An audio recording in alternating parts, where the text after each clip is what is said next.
Social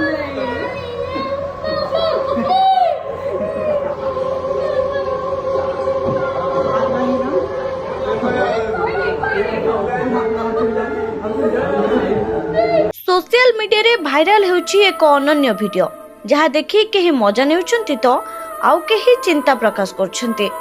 Varanasi रो चेतगंज अंचल एक horror theme restaurant रो एही दृश्य एबे व्यापक भावे शेयर होछि। वीडियो रे जने वेटर भूत पोशाक पिंधि ग्राहकों को सर्व करथुबा देखा जाउछि।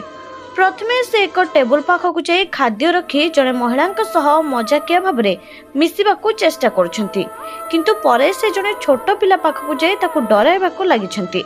एहा देखि पिलाटी भयरे कांदिबा सह ना पापा बोली कहूतबा सुनिबाकू मिलुछि।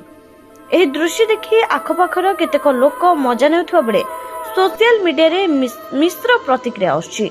भिडियोटी एपर्यंत 60 मिलियन अधिक व्यू जाई साछि। केहियाकू मनोरंजन अंश बोली कहूथबा बेले अन्य माने कहउछन्ति एपरि दृश्य पिलामानक पई असुविधाजनक होई पारे। तेणु हे वीडियो माध्यम रे पुणी थरे चर्चा रे आछि मनोरंजन और संवेदनशीलता मध्य रे समतुलन केमिति रखा जिवो। Bureau report, real Odisha.